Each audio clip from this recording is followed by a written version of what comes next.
Growing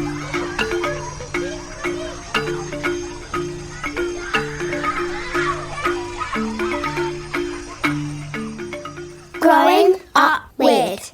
Hi, and welcome to Growing Up Weird, the podcast where we explore how the earliest chapters of Western childhoods shape the health stories that we then carry into our adulthoods. I'm Dr. Greg Dickens, scientist and consultant in medical innovation, and I am here with Dr. Gwen Bradbury. Hello. Who is a healthcare researcher, author, and your guide through the science stories and traditional strategies that connect childhood beginnings to lifelong good health. Each week, we dig into the newest evidence, understand how it links together, and walk through some of the changes that we in the West could make to give kids decades of better health. So, whether you're a parent, a teacher, a healthcare professional, or simply curious about how the body and brain develop over time, you're in the right place. Are you ready? Have you got a cup of tea? Good. We begin, as ever, with the news. Gwen, what is your news this week? So, Greg, I am talking about a big study that has made quite a lot of waves in the birth world this week, and that's the Big Baby trial. Results were published last week. And an obstetrician friend of mine left a 10-minute voice note on my phone talking That's how you know me it's through. a good one, right? Yeah, that's how you know it's a good one. Double digits. Yeah, talking me through her perspectives on the findings. And I thought, well, what better place to make sure that some of the nuances around the headlines are communicated to people who are actually interested in what's going on behind the statistics. Okay, well, what is going on behind these statistics? First, what are the statistics? Well, big babies. Do you know what a big baby is? I've seen various. Yeah. Have a guess. What do you reckon is defined as a big baby? Big baby. I don't know, 10% bigger than average. It's actually babies on the 90th percentile. So babies where they are in the top 10% by weight of babies born in their country. I actually don't know what the standard deviation of babies is, so I don't know whether that's 10% bigger than average or not. Oh, yeah, actually, that's a really good point. Oh, Sorry, maths nerd. Yeah, sorry about that. I'm not sure.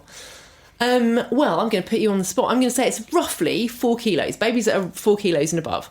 Okay. Do you remember what the weights of our babies were, Greg? Yeah, 3.84 kilos. No. 6. No. What? 4? Oh, no. I don't. Don't worry. Well, 2 of them were bigger than 4 kilos. I'll Okay, just put okay. that there. So two of ours were over the 90th percentile. Right. But anyway, what this trial was looking at was a problem that can happen in babies that are bigger, that are on over the 90th percentile. And this problem's called shoulder dystocia.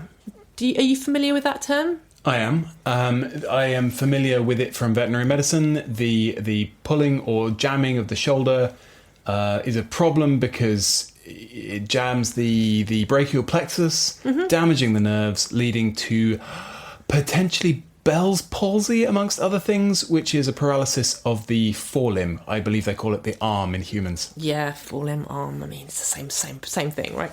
So yes, this is the problem where during birth the shoulders get stuck, in effect.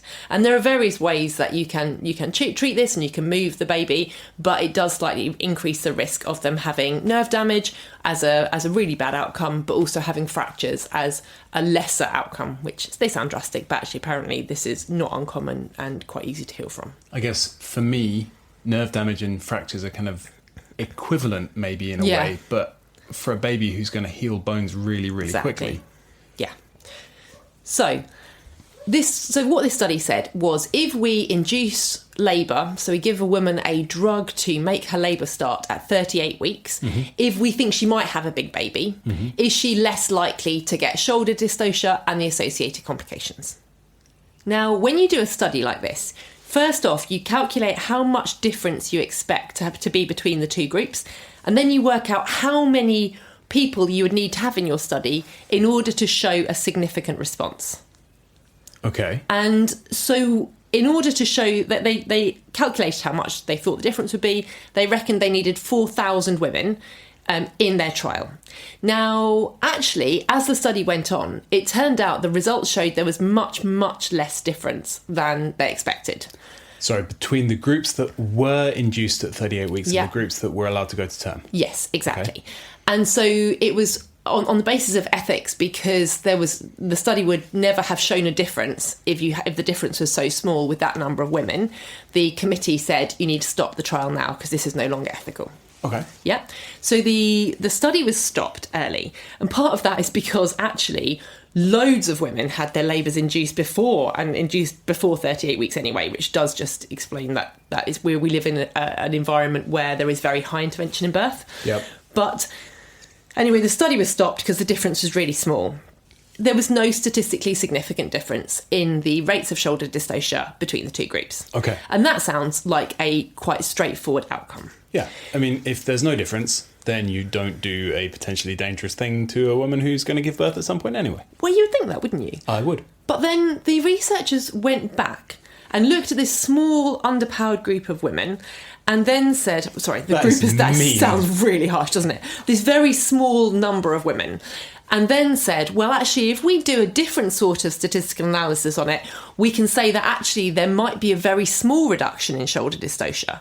Now, it doesn't actually mean there's any difference in outcomes, so the babies aren't any more likely to have fractures or brachial plexus injury, but there is a very small difference if we do this different statistical analysis, okay, which is already slightly frowned upon in the world of science, because if it sort of starts to look a bit more like you are really trying to find a result.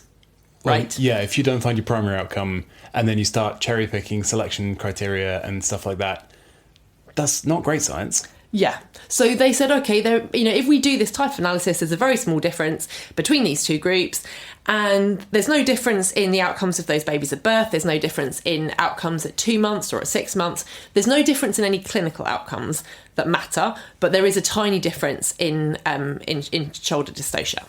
Now, the conclusions of the study were very much pushing the fact that there is a difference in dystocia between these two groups, which, as my obstetrician friend points out, is a vast overrepresentation of what they found. It's that is not the conclusion of the study that they set out to ask. They also found that it's much more expensive to induce babies at earlier, because Sure. The babies have to spend babies have to have more care from the neonatal staff that are there. And there are also some other pieces that were hidden within the study. So the difference in babies that in weight of the babies that were induced versus not induced was about 200 grams, because actually babies don't grow very much in those last few weeks. Now, 200 grams is a pretty small amount to make a difference anyway. It's quite a small chunk of baby. But actually, the even bigger point was that it highlighted just how bad we are actually predicting whether or not a woman will have a big baby, because only 40% of the women who were predicted to have big babies actually had big babies at the end. So you've got all of these kind of confounding factors and very, very marginal differences that don't actually affect women and babies with intervention. But we know there are loads of problems when you get babies out when they're not ready, for both women and babies.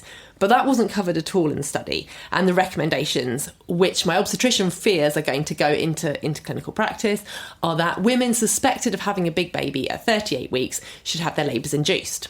Now, what my friend said was particularly frustrating is that she works in a system that is so under-resourced. So we live in the UK. The National Health Service is really struggling because of chronic underfunding, because of a whole load of other problems as well.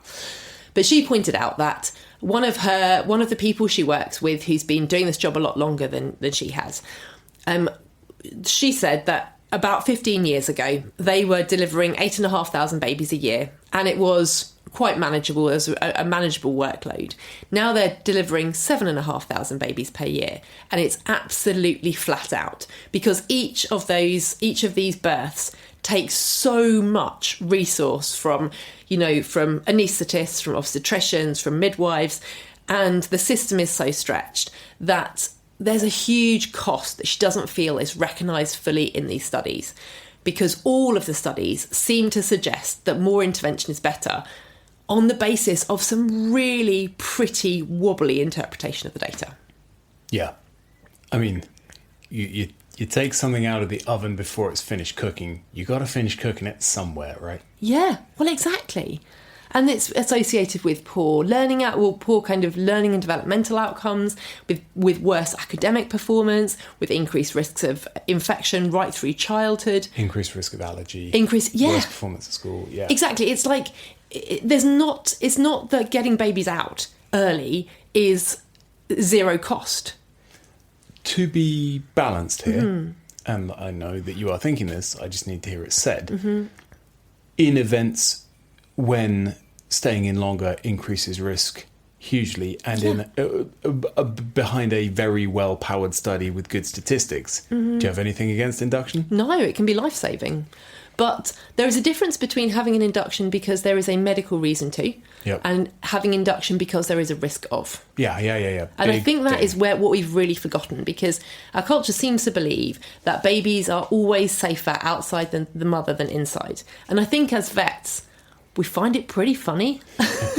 That is weird. It's so strange, isn't it? I just, I tried to think how many animals I would think, oh, maybe there's a slight risk I should give you drugs to get the baby out because I'm going to be better at looking after it. Really? Really? Really absurd. But I think it really, the reason that all of the discussion about big baby stuff really resonates with me, because as I said, 2 of my babies were over the 90th percentile. And a friend of mine asked me today why I didn't want extra ultrasound scans in pregnancy. And a lot of women do have more frequent private or NHS scans because they find it reassuring, or they want to be able to see their baby, or they want to, have some reassurance that the baby is okay. But the problem is that none of these interventions are all positive. And the problem with ultrasound scans is that there are often false positives, which means that women are told that they need intervention when they don't. So if I'd had scans around 38 weeks with my babies, maybe I would have been accurately told that my babies were likely to be big babies. Okay, that could have been a reasonable predictor. But actually, then I would have started to get pressure from medical staff to have an induction. Even if I hadn't gone for induction, I'd probably still have doubts about my own ability to birth my babies, because when women are told that their babies are going to be big, they have less self-belief that they're going to be able to give birth to them properly. And no one would have looked at my own height and said, well, you're over the 90th percentile for height. I'm not surprised that your babies are too. Ridiculous, yeah. I'm sitting here nearly 2 meters tall. It seems very unlikely that I would have ever helped to create a small baby. No, exactly. But I guess it just comes down to the fact that all pregnancy interventions have costs. And that's why it's so important we have studies that look at relevant outcomes in an unbiased way. And they consider the harms as well as the benefits of the things that we can do medically. Yeah. The bit of the fantastic story you've just told that sticks with me is that if somebody, an obstetrician at the moment, tells you that you're going to have a big baby, you can take that as a good marker that you're going to not. Well, yeah, exactly. You're because more likely you are more likely to not. It's like the old thing about telling the weather, right?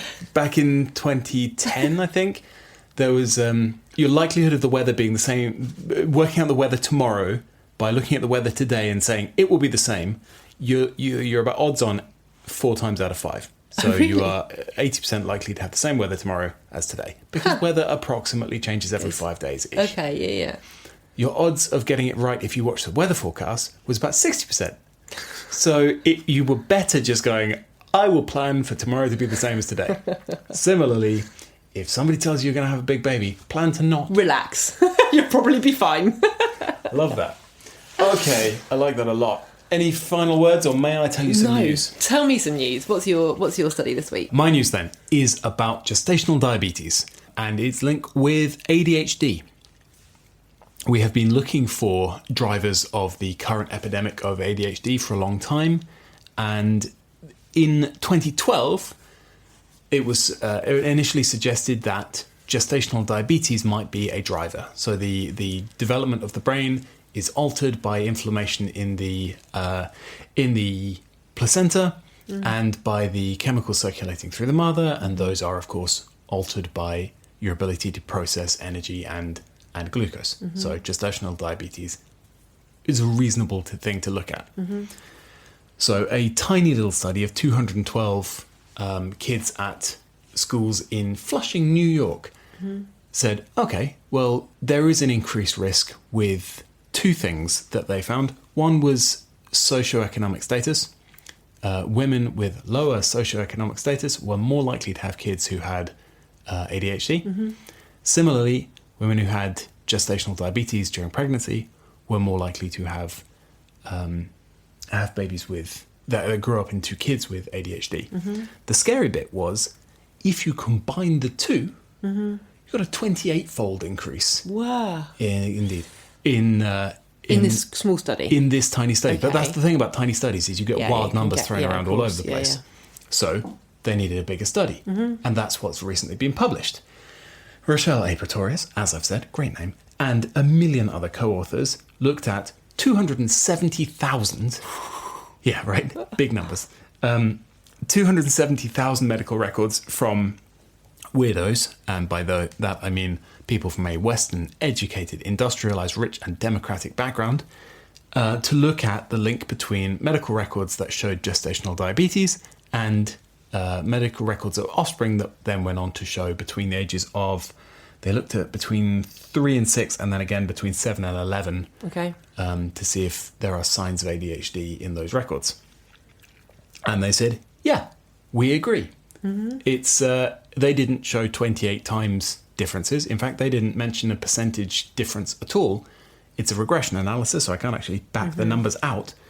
But they said, yeah, we strongly, this evidence strongly supports there is a causal link between gestational diabetes and ADHD.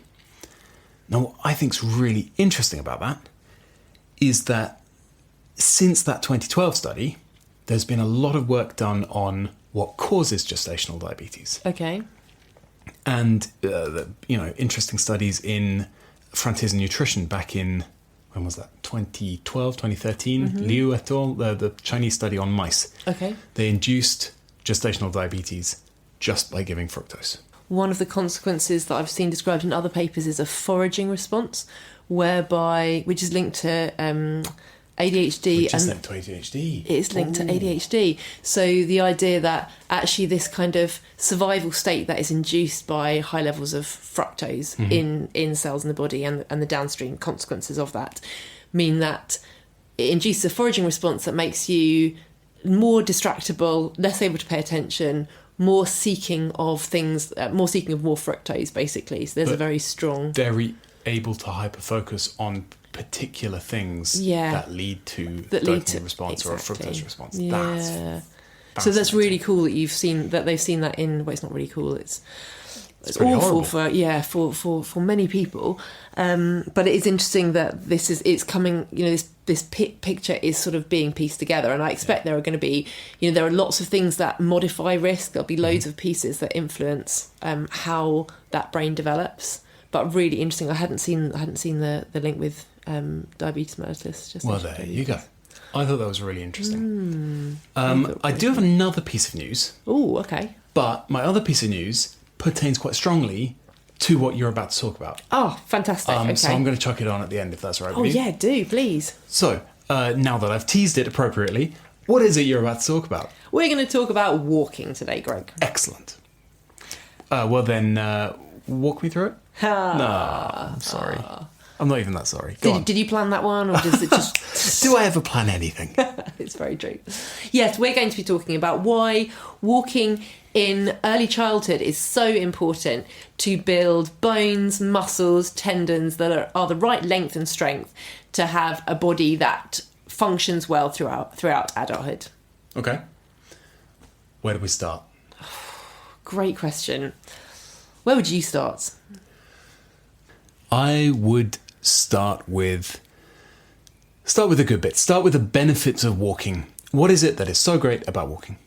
Okay, well, first, very obviously, walking gets you places. Useful. So when you're a very small baby and when you're a very big adult and you think about something that you want, walking enables you to get it. Nowhere in between. Babies and adults only. Everybody else can ride a bike. Yeah. So it has effects on just moving you around. It also has various physical effects, and it has various effects on how the brain works as well. So let's think about physical effects. So it provides lots of loading of the bones, so it helps you to build stronger bones. If you don't know the mechanism for that, by the way, look at podcast episode, 2 or something. bones are piezoelectric, and you need to read about it. Sorry, go on. Fantastic. Also, so our cartilage, so the kind of soft jelly-like stuff that covers the ends of our bones and makes our joints, cartilage needs regular pressure and release to give it enough nutrients. What do I mean by this? Well, cartilage doesn't actually have any blood vessels in it. So the only way your cartilage gets oxygen and nutrients is by getting those from the kind of thick, wet, sticky liquid that is in the joint capsule. And if you think about cartilage, it's kind of like a great big sponge with lots and lots of different molecules sticking together and then a few little cells scattered through the mix. And as you squeeze the sponge and you release the sponge, it draws in fluid from the joint fluid and it pushes it out again. So it kind of bathes all of your cartilage cells with oxygen and nutrients that they otherwise wouldn't get. So walking helps you to nourish your cartilage, but actually it's even more than that. So when you walk as a baby and the more you walk as a child, the thicker your cartilage gets, so the more reservoir you have before you end up getting things like osteoarthritis. I didn't know that. Super cool, right? Yeah, that's cool. So it determines how thick your cartilage is. So how strong your bones are, how thick your cartilage is. Yep.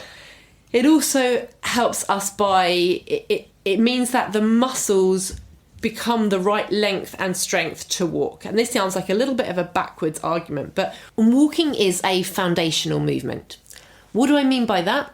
I mean that there are certain very key movements that bodies expect which help to calibrate how the body grows because of the mechanical inputs from that movement. Mm-hmm. Does that make sense, Greg? That makes perfect sense.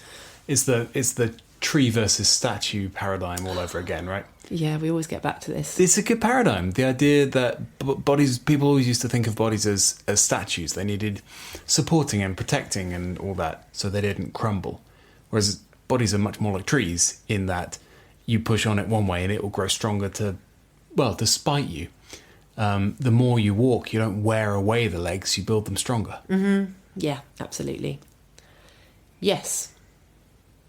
Oh, I've thrown her with the tree versus statue. You have thrown me with the tree versus statue. In fact, the only thing I'm thinking is I actually know the correct term for that, which is thigmomorphogenesis. But unfortunately, this isn't getting me back. Such a good word, isn't it? It isn't getting me back onto walking. So, builds bones, builds cartilage, builds muscle. It even just in the short term, it kind of the walking squashes structures in our feet and legs that push blood back up to our heart. So it actually reduces the work that the heart does, which is pretty cool. Interesting. So yeah, various physical things. And then from a brain perspective, walking actually has a very different effect on the brain from running. And that is partly because, presumably, in our evolutionary history, if we are walking somewhere, we're probably navigating, we're learning new routes, we're thinking about where we're going. So actually walking seems to spark a release of neurotransmitters that help us to build memory better, helps us to be more creative, it helps us to map new environments. Whereas presumably when we were running, we were either trying to get somewhere as quickly as possible or get away from something as quickly as possible. And so the whole kind of learning and navigation sort of takes a bit of a backseat. So yeah, various physical benefits, various brain benefits too. Sorry, I'm sat here grinning like a loon. I'm just imagining running away from something. Quite like the idea. I haven't run away from something in a long time. I've run to a lot of things. Buses, mostly. Oh, we ran away from wasps. I have run away from wasps, yeah, I absolutely think right. those are probably the biggest things that weird people run away from. That was in the Amazon rainforest, though, because do you remember those horrible big brown wasps? Yeah. They were so mean. The ones that if you get stung, it's a +1 to your archery abilities. Oh, yeah, that was cool, wasn't it? Yeah. Yeah, you got stung several times and they were like, Don't worry, you'll be a much better archer. You'll be a much better archer. Nope, still suck. Okay, look, you've listed out some of the benefits of walking. Yeah. But are these benefits to adults? Are they benefits to children? What's the link here? Yeah, some of both. So the kind of pumping blood up is a short-term effect, but they're building better bones, they're building thicker cartilage, they're building muscles that are the right length and strength. And, some of the mental health, the mental effects as well are cumulative, right? So they sort of stack on top of them. If you are if you're more creative and you find learning easier as a child, that is something that persists throughout life. Yeah, fair enough.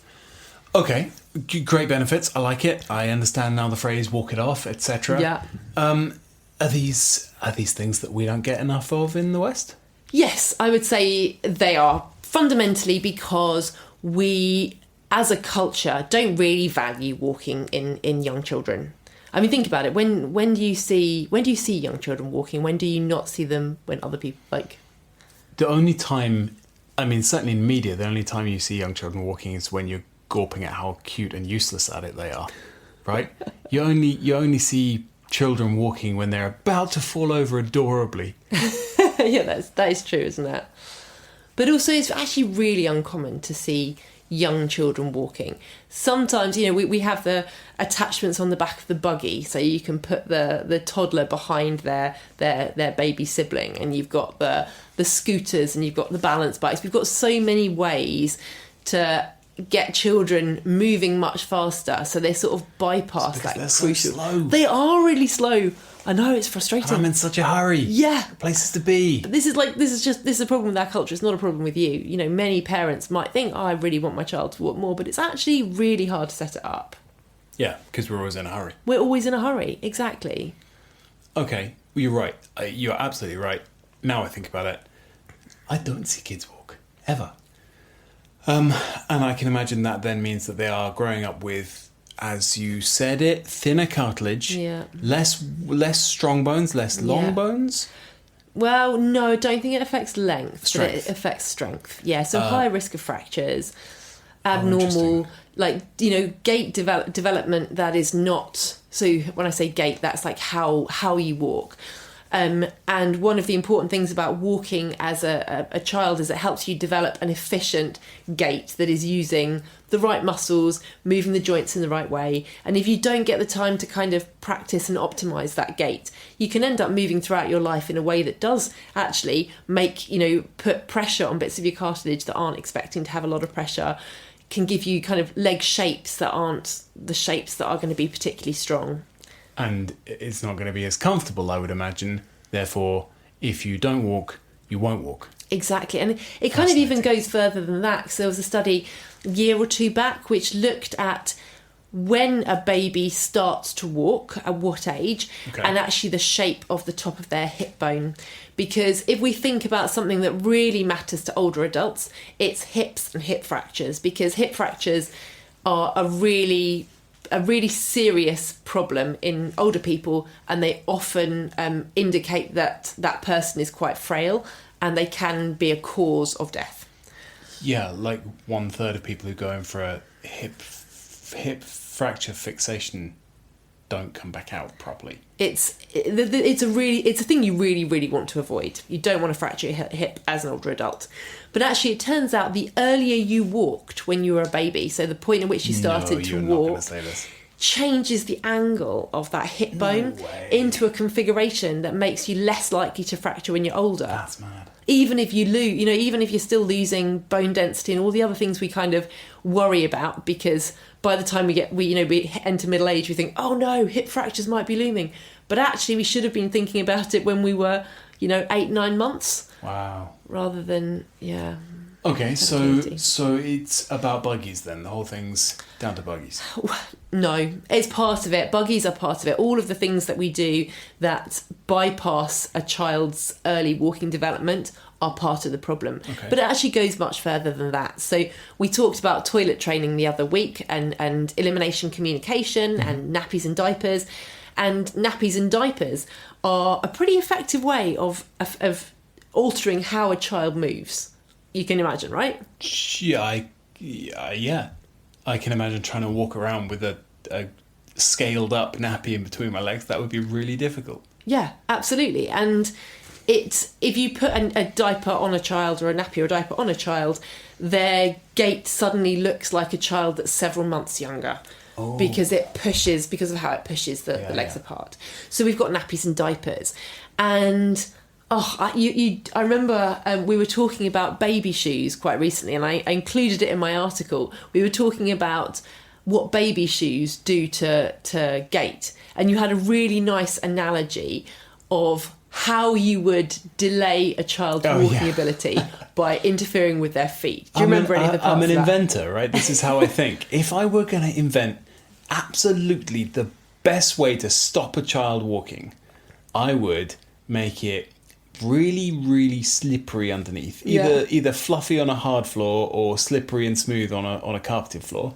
I would make it absolutely non-bendy, or rather not very bendy, and therefore difficult to feel the ground underneath. Yeah. And I would make it mess around with the flexion of the ankle so that you can't bend the leg properly to retain your balance. So you slip, don't grip, and fall over. Fantastic. And I as you pointed out, I've just designed baby shoes. Yeah, absolutely. So baby shoes, another really effective thing we do in Western cultures that prevent babies Why being are able they to even use in their feet. shoes? I don't know, but you know, one of my followers on Substack commented the other day that growing up in the 1970s in Brisbane, Australia, it was perfectly allowable to go to primary school barefoot. Oh, I'm so jealous. I know, so jealous. Just amazing. But anyway, a lot has changed in the last 50 years, and not all for the better. Actually, now I think about it, possibly I'm just very jealous that I don't get school lunches anymore. It's partly the shoes and partly I just want break times to be a bit longer than they are nowadays.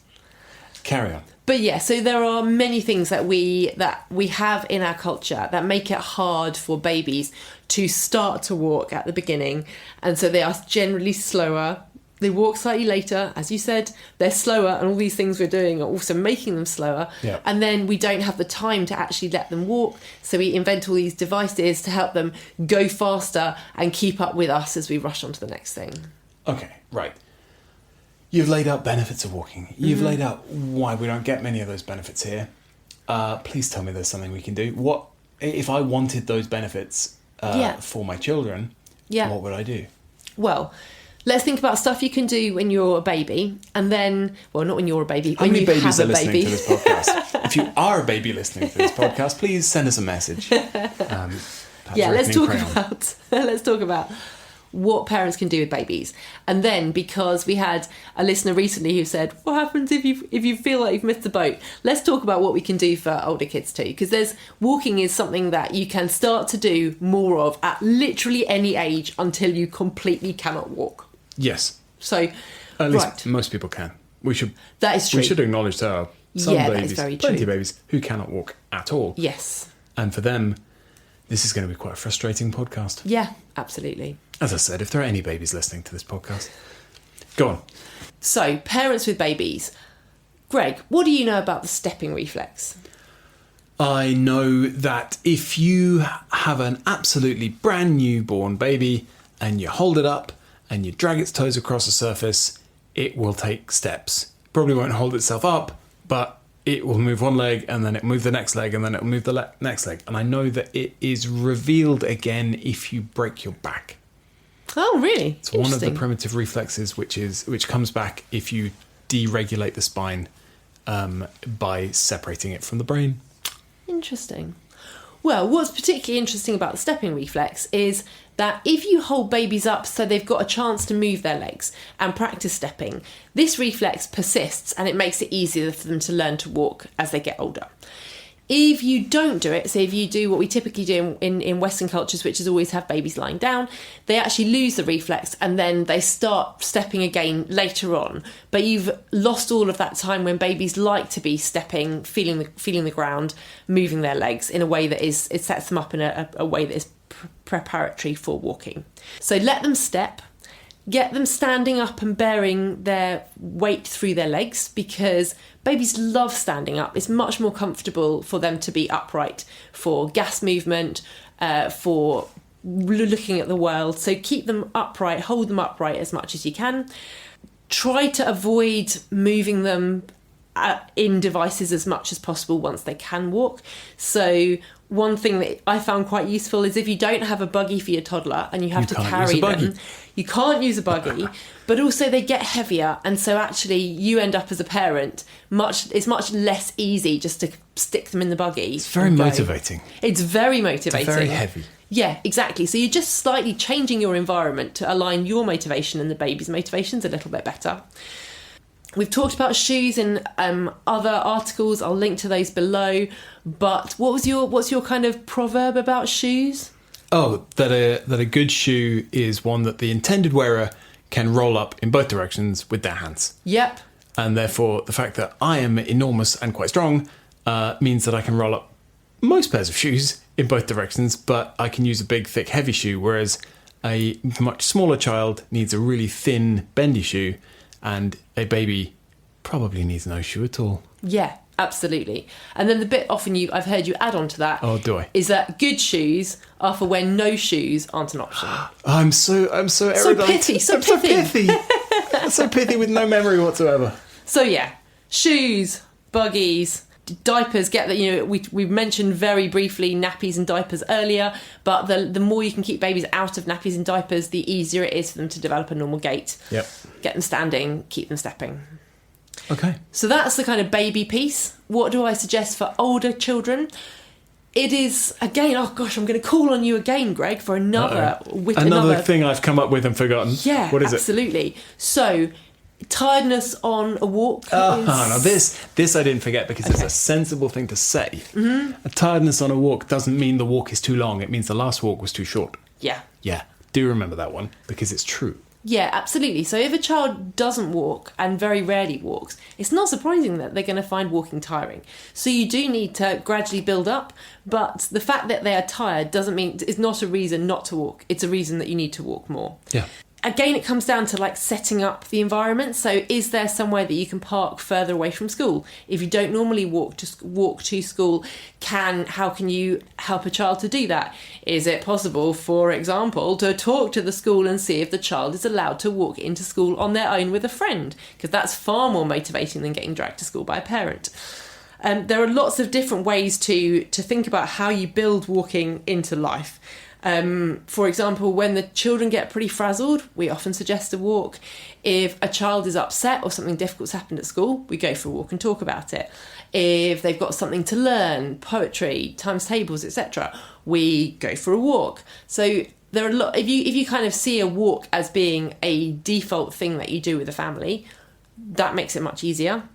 We try to aim for an hour of walking a day. So I think there is some suggestion that humans in traditional cultures walk between 3 to 5 miles a day on average. Sometimes they walk less, but then sometimes they walk more. So that is kind of an average piece, which is why I suggest about an hour of walking a day as something to aim for. There's also the modelling piece. If you always complain about walking, you don't want to walk and you get in your car, it's very, very hard to have a child that doesn't just copy what you do. All right, I'm going to crack out another Greg witticism. Go for it. That a lot of parenting is fake it till you make it, even if you don't think you're ever going to make it. Yeah. Like the not complaining about walking doesn't mean you have to love walking. It just means you have to pretend to love walking when there is a child within earshot. After that, you may bitch about it all you need to.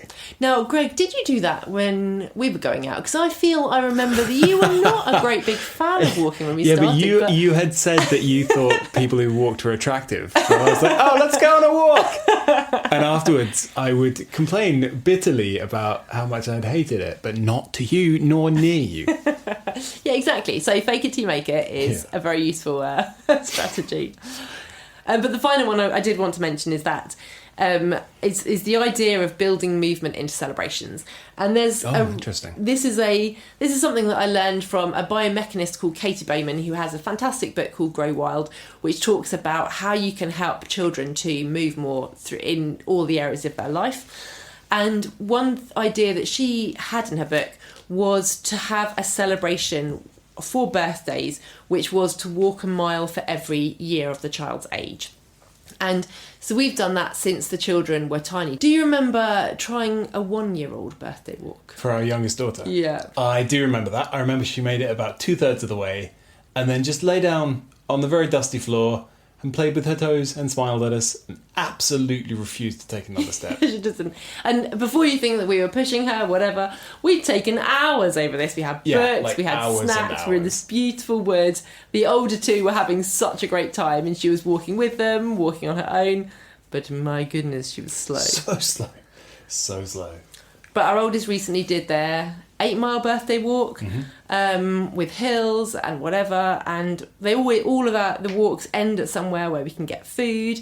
We tell lots of stories. We usually invite other people, so it's a real celebration, and it just shows that actually children can walk much further than they expect. And so they have a kind of limit in their mind where they go, oh, well, I've done 8 miles, so how bad can 3 miles be?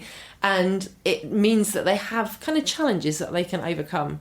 They have a lot of kind of confidence in how... It's a reasonable child-sized challenge. Yeah, walking exactly. your age. I like it. Okay.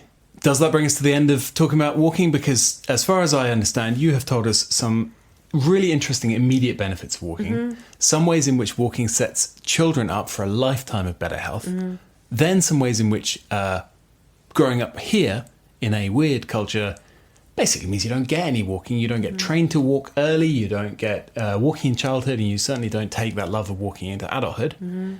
And then you've shown us some ways to get past it, from baby training onwards. Wicked.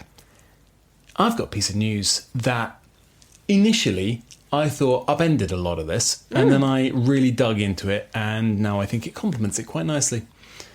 Anna Gui et al., again, huge number of co-authors, fascinating pile of people from all sorts of different universities, were published in Nature Human Behaviour on the 7th of May, so 4 days ago. They looked at 70,000 Europeans. Wow. Yeah. And looked at their genomes, which, where you go and buy 70,000 genomes, I don't know. Yeah. But the fact that you can do that nowadays freaks me out somewhat. Anyway, I saw this published in various science magazines, not Nature, but various mags and blogs. Scientists discover the genes that tell you when babies are going to start walking. Wow. And I thought, didn't I just read a Gwen article saying that babies walk sooner if they are kept strong, exercised, held upright, all of that stuff? You're telling me that ignore all of that, it's all about these 11 genetic markers. So, as you might imagine, I had a pretty good read of this paper. And yeah, those 11 genetic markers that they found do correlate very strongly with when kids start walking. But those 11 genetic markers are for disease states. Yeah. One of them is Brenner-Wagner disease, which, and I'm quoting here, affected individuals had infantile hypotonia. They were very floppy babies. Okay.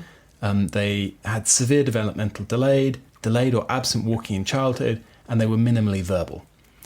So yeah, these are absolutely genetic markers that tell you that you're going to have a delay in walking. And they found 10 others that are also linked to delays in walking. Okay.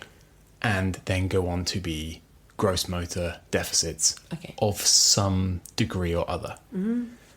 So I think it is worth saying that when you walk isn't just down to how you are handled and played with and whether or not you're wearing a nappy and whether or not you've got shoes on, all of that. It's not just that. There are genetic determinants too. But it is very, very, very, very much down to a blend of the two things, and the things that you've just spoken about make an enormous difference. This is one paper, but if you look up papers on where do babies start walking earlier, there's an enormous difference between West African cultures, East African cultures, European cultures, etc. And people who move between those cultures or genetically distinct populations within those cultures are affected much more by culture than by their genome, which I thought you might find interesting. Yeah, really good point. And I think actually the one piece I kind of want to build on from that is that there are cultures in which walking is very delayed because of certain practices. So there are cultures where babies are in effect swaddled very tightly for very long periods, but yet as adults and actually as children, they still end up developing those walking skills. But we've talked about it before that actually there is a cumulative effect of skills and abilities that you have throughout childhood. So once you've got one, it's easier to build on top of that. But often it is possible with more work in a slightly less efficient way to get up to the same level. And so it doesn't mean that the door has closed, only that it's harder to kind of keep the door open. Does that make sense as if I pick a Absolutely. analogy? That brings us right back to the what can you do if you've missed the boat question. Yeah, exactly. So the sort of, with these cultures where the kind of walking is actually delayed, the start of walking is really delayed, they typically, in every traditional culture, have a lot of walking in childhood. So actually, those children still get the benefits even though they don't walk early. And I say get the benefits, not all of these variables to be studied, but to all intents and purposes, they're able to walk long distances comfortably and have good musculoskeletal health. So I guess I would say that one of the challenges we have in weird cultures is not just that we're not letting those toddlers walk very much, but it's actually that they never have a chance to catch up. There is no point in that a weird child's life where they're suddenly expected to do a lot of walking. And that's why we talk a lot more about the effects at the beginning, because that's the point where you can get the most efficiency to ladder up those skills in the way that our culture lives. Yep. Completely agree.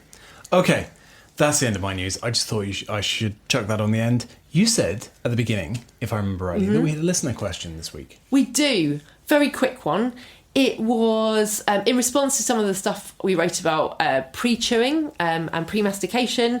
And the question was, I remember when I was weaning my child, and a health visitor told me that if I gave them food from my mouth, that it would give them caries. So cavities, dental disease.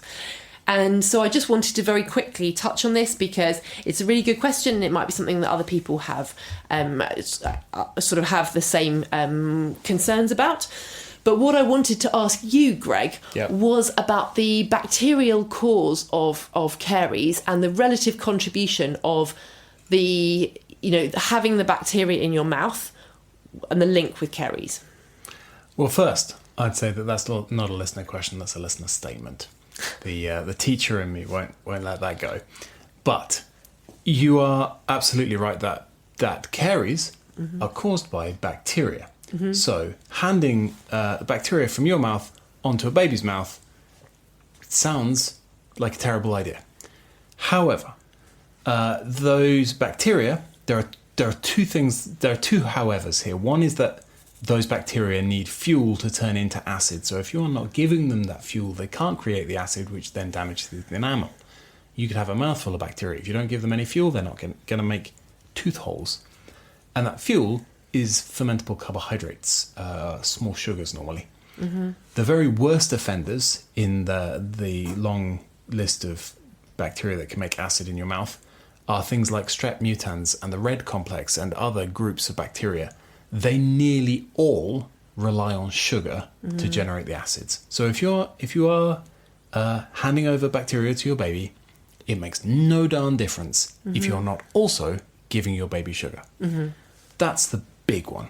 The other one is that there have been studies of handing over mouth bacteria again and again and again in so many different things: premastication, kissing, various other saliva swap things, sterilization of eating utensils, and in all of them they have not shown an increase in caries. They've shown an increase in bacteria transfer, but the evidence doesn't support this. Yeah, absolutely. And that's what the evidence specifically on premastication suggests as well. Yes, there is evidence that you can transmit strep mutans, but actually the microbiome overlap between the mother's mouth and the baby's mouth, even if the mother has really quite bad dental health, in one population of hunter-gatherers where this was studied, actually the infants had quite a different microbiome, even if the mother frequently gave them chewed food. Nice. Which is pretty interesting, suggesting that the microbial transfer kind of modulates the system but doesn't colonise. Yes, which may have been there's a big pusher for the mouth microbiome. Yeah, that's really true. So effective breastfeeding. And the other piece was there was a study in Nigeria looking at premastication and the risk of caries, and they were extremely surprised to find a very significant reduction. I think it was about 4-fold reduction if the child was given premasticated food and the risk of early childhood caries versus children who weren't. So what were the kids who weren't given? Yeah, that's really interesting, isn't because it? Maybe I wonder if that was some sort of sweetened formula or something. Yeah, fascinating. In fact, yeah. Having lived in Nigeria for a fair while in 2014, I saw a lot of kids being given tomato paste, which, as we know, in West Africa is absolutely loaded with sugar. Loads of sugar, isn't it? Yeah, trying to find any without was really hard. But to be honest, this was a small sample and I wasn't there studying what people were eating, other than monkeys, which often was what people were eating. Wow. A story for another day. What a great thing to end on, Greg. Thank you very Hey, much. this isn't the end. You've it's still true, got yeah. a piece of news. Yes, that is true. What's your piece of news? My piece of news is that I'm going to move towards releasing one piece of content per week. So an article 1 week, podcast the next week, article 1 week, podcast the next week. Sounds very reasonable. Does that mean I also get to do half the work? Yes, you also get to do half the work as well. But I figured that we've got holidays coming up. It's summer. Like we don't need such a high volume of content at this time. Completely reasonable. Spend less time listening to us and more time walking. Yes. Well, thank you very much. You have been listening to Dr. Gwen Bradbury and Dr. Greg Dickens. This has been Growing Up Weird, and we look forward to either talking to you or writing to you next week. Goodbye. Bye.